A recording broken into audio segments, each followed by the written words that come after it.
चौथी सदी के प्रारंभ में भारत में कोई बड़ा संगठित राज्य अस्तित्व में नहीं था। यद्यपि कुशल एवं शासकों का शासन चौथी सदी ईस्वी के प्रारंभिक वर्षों तक जारी रहा, लेकिन उनकी शक्ति काफी कमजोर हो गई थी और सातवाहन वंश का शासन तृतीय सदी की ईस्वी के मध्य से पहले ही समाप्त हो गया। राजनीतिक स्थिति में गुप्त राजवंश का उदय हुआ। गुप्त वंश का वास्तविक शासनकाल 319 से 500 ईस्वी के मध्य माना जाता है। कुछ अन्य स्रोतों में गुप्त वंश के शासनकाल को 275 से 550 ईस्वी के मध्य माना गया है। गुप्त राजवंश के इतिहास के स्रोत। गुप्त राजवंश का इतिहास, साहित्य, पुरातत्व और विदेशी यात्रियों के विवरण तीनों से प्राप्त होता है। साहित्यिक स्रोतों में पुराण प्रमुख है, जिसमें गुप्त वंश के प्रारंभिक इतिहास की जानकारी मिलती है। विशाखदत्त की रचना देवी चंद्रगुप्तम से गुप्त शासक रामगुप्त एवं चंद्रगुप्त द्वितीय के बारे में जानकारी प्राप्त होती है। इसके अतिरिक्त कालिदास की रचनाएं तथा शूद्रकृत,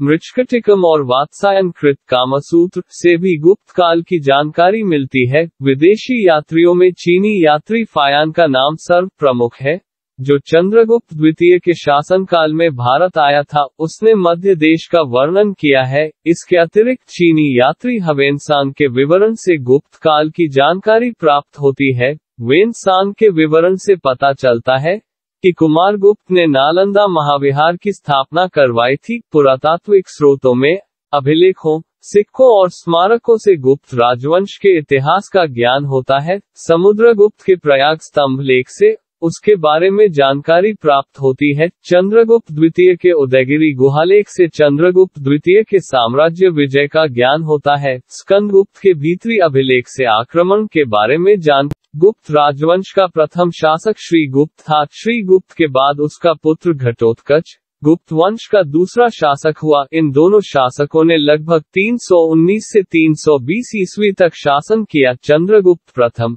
घटोत्कच के बाद उसका पुत्र चंद्रगुप्त प्रथम राजा बना, जो गुप्त काल का शक्तिशाली शासक था। लिच्छवी के साथ मधुर संबंध स्थापित करने के लिए और उनका सहयोग प्राप्त करने के लिए चंद्रगुप्त ने वहां की राजकुमारी कुमार देवी के साथ विवाह किया, जिसके विषय में जानकारी कुछ स्वर्ण सिक्कों से प्राप्त होती है, जिनके मुख्य भाग पर चंद्रगुप्त और उसकी रानी कुमार देवी का चित्र बना हुआ है और पिछले भाग पर लिच्छवी लिखा है। सिक्का जारी करने वाला प्रथम शासक गुप्त शासक चंद्रगुप्त प्रथम ही माना जाता है। समुद्रगुप्त के प्रयाग प्रशस्ति अभिलेख में समुद्रगुप्त को लिच्छवी कन्या से उत्पन्न बताया गया है। चंद्रगुप्त प्रथम ने लगभग 319 ईस्वी से 335 ईस्वी तक शासन किया तथा समुद्रगुप्त को अपना उत्तराधिकारी घोषित किया। समुद्रगुप्त पर क्रमांक 350 से 380 ईस्वी चंद्रगुप्त प्रथम के उपरांत समुद्रगुप्त शासक बना। सम्राट समुद्रगुप्त के दरबारी कवि हरिसेन द्वारा रचित प्रयाग प्रशस्ति में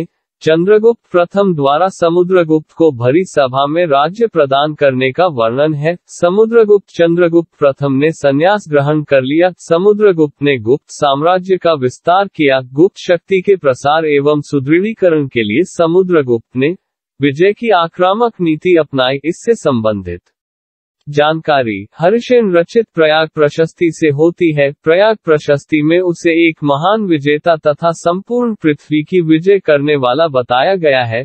समुद्रगुप्त ने आर्यावर्त के 9 शासकों को पराजित कर अपने साम्राज्य में मिला लिया। उनके विषय में प्रयाग प्रशस्ति की 21वीं पंक्ति में वर्णन किया गया है। प्रशस्ति के 19वीं और 20वीं पंक्तियों में दक्षिणापथ के शासकों का उल्लेख है, जिनके 12 राज्यों को समुद्रगुप्त ने पराजित किया था। हालांकि इन शासकों को समुद्रगुप्त ने फिर से शासन करने की अनुमति दे दी थी। प्रयाग प्रशस्ति इलाहाबाद स्थित अशोक के स्तंभ पर ही उत्कीर्ण है।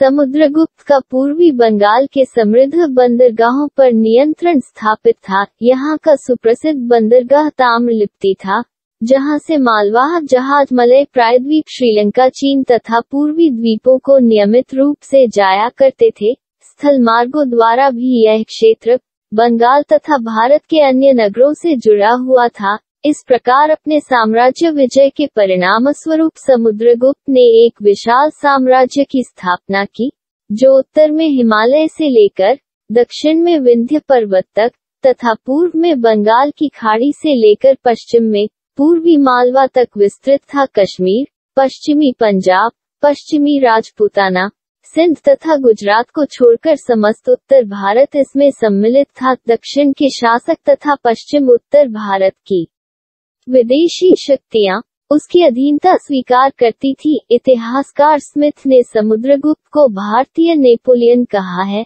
अपनी विजय के पश्चात समुद्रगुप्त ने अश्वमेध यज्ञ किया। वह उच्च कोटि का विद्वान तथा विद्या का संरक्षक था। उसने कविराज की उपाधि धारण की थी। समुद्रगुप्त ने वैदिक धर्म के अनुसार शासन किया। इसके अतिरिक्त प्रथम वीर पृथिव्या की उपाधि धारण की। चंद्रगुप्त द्वितीय 380 से 415 ईस्वी। समुद्रगुप्त के पश्चात चंद्रगुप्त द्वितीय शासक बना। यद्यपि समुद्रगुप्त के बाद रामगुप्त नामक व्यक्ति ने कुछ समय के लिए शासन किया था। विशाखदत्त तक नाटक देवी चंद्रगुप्तम में उल्लेख मिलता है कि चंद्रगुप्त द्वितीय ने अपने बड़े भाई रामगुप्त की हत्या की। चंद्रगुप्त ने नागा राजकुमारी कुबेर नागा के साथ विवाह करके नागवंश के साथ वैवाहिक संबंध स्थापित किया और बाद में अपनी पुत्री प्रभावती का विवाह वाकाटक वंश के राजा रुद्रसेन द्वितीय के साथ किया। इस प्रकार मध्य भारत स्थित वाकाटक राज्य पर अप्रत्यक्ष रूप से अपना प्रभाव जमाकर चंद्रगुप्त द्वितीय ने पश्चिमी मालवा और गुजरात पर प्रभुत्व स्थापित कर लिया।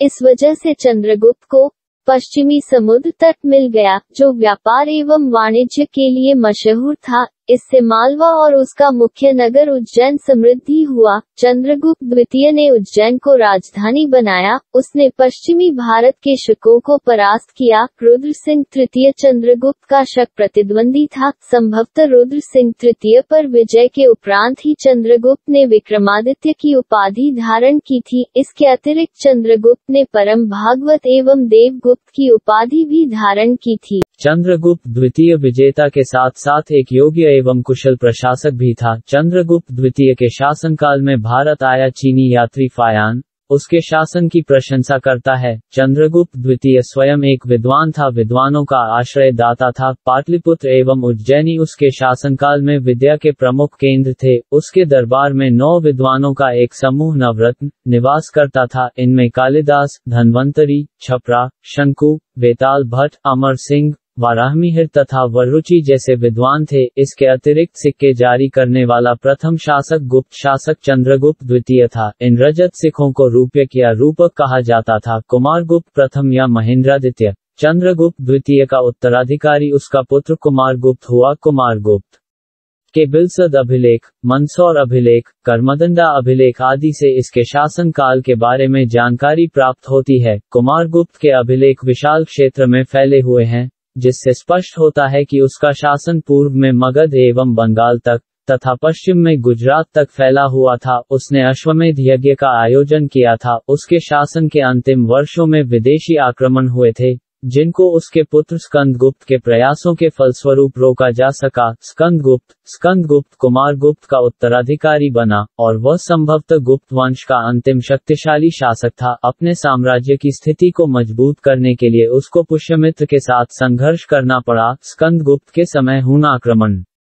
हुआ। हून मध्य एशिया में निवास करने वाली एक जाति थी। स्कंदगुप्त ने इन बाहरी आक्रमणों का सफलतापूर्वक सामना किया और शत्रुओं को अपने राज्य की सीमा से बाहर कर दिया। स्कंदगुप्त के विजय का उल्लेख भीतरी स्तंभ लेख से मिलता है। स्कंदगुप्त को क्रमादित्य की उपाधि प्राप्त थी। इन बाहरी आक्रमणों के कारण साम्राज्य की अर्थव्यवस्था पर बुरा प्रभाव पड़ा। स्कंदगुप्त द्वारा जारी किए गए सोने के सिक्के इस बात के प्रमाण हैं, क्योंकि प्रारंभिक शासकों द्वारा जारी किए गए सिक्के सोने के सिक्के की तुलना में स्कंदगुप्त द्वारा जारी किए गए सिक्कों के में सोने की मात्रा में काफी कमी थी। स्कंदगुप्त ने सुदर्शन झील का मरम्मत भी करवाया। स्कंदगुप्त के बाद गुप्त वंश का पतन प्रारंभ हो गया। स्कंदगुप्त के उत्तराधिकारी होने किस क्रम में शासन किया है स्पष्ट नहीं है। स्कंदगुप्त के अभिलेखों में जिन उत्तराधिकारी का वर्णन है वह बुधगुप्त व अन्य गुप्त, भानुगुप्त, नरसिंहगुप्त, कुमारगुप्त द्वितीय और विष्णुगुप्त हैं। गुप्तों का शासन 550 ईस्वी तक जारी रहा, किंतु पतन होती शक्ति कोई महत्व नहीं रह गया था।